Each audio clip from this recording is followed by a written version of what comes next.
2012 በጣም የምወደው ዓመት ነው። ምክንያቱም የይሖዋ ወዳጁን የሚለው ቪዲዮ መውጣት የጀመረው በዚህ ዓመት ነው። ይህ ቪዲዮ ስለ ይሖዋ እንድንማር ይረዳናል።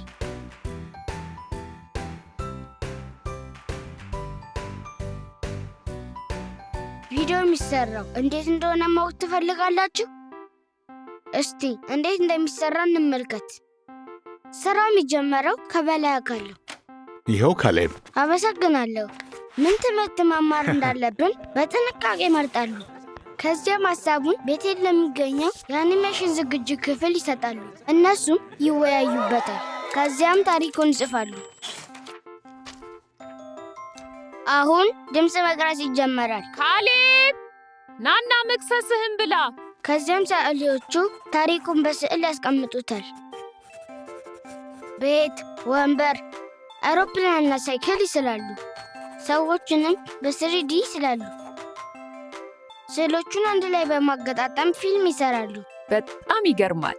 ስዕሎቹም ያምራሉ። ከዚያስ አንድ ቅርጽ በጭቃ ሲሰራ አይታችሁ ታውቃላችሁ? ልክ እንደዚያ ቅርጽ ይሰራሉ፣ ግን የሚሰሩት በኮምፒውተር ነው።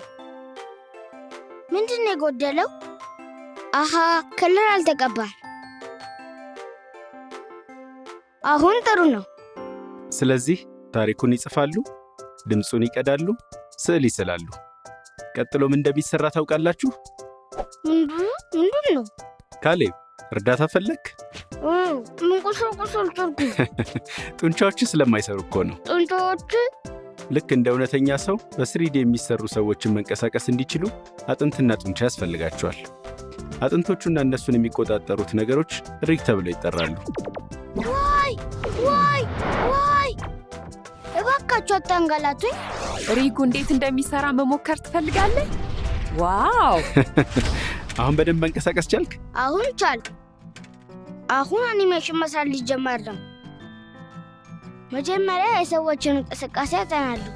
ከዚያም 3D ሰዎቹ ልክ እንደዚያ እንዲንቀሳቀሱ ያደርጋሉ። እንዴ ምንድን ነው?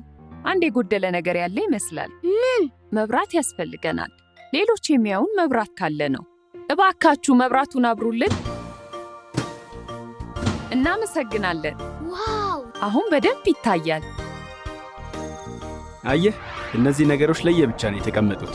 አንድ ላይ መዋሃድ አለባቸው። በጣም ደስ ይላል። እንዴ ለምንድን ነው ጸጥ ያለው? ድምፅ ስላልተጨመረበት ነው። ትክክለኛውን ድምፅ ለማግኘት በአሻንጉሊት የሚጫወቱበት ጊዜ አለ።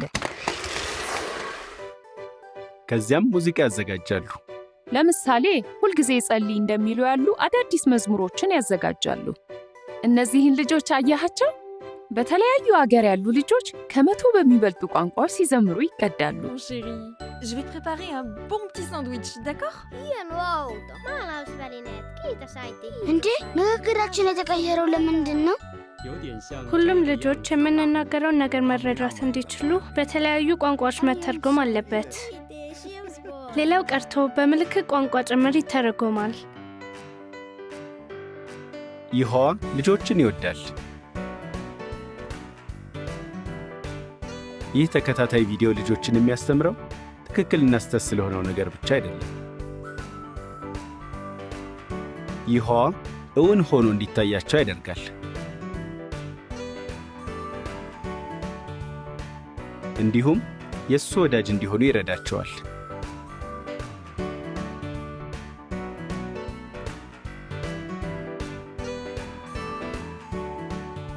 የኋላ ቪዲዮ መሰግናለሁ። እናመሰግናለን ይሖዋ ካሌብን ስለሰጠህን። የይሖዋ ወዳጅ መሆን እፈልጋለሁ ልክ እንደነሱ። እናንተስ?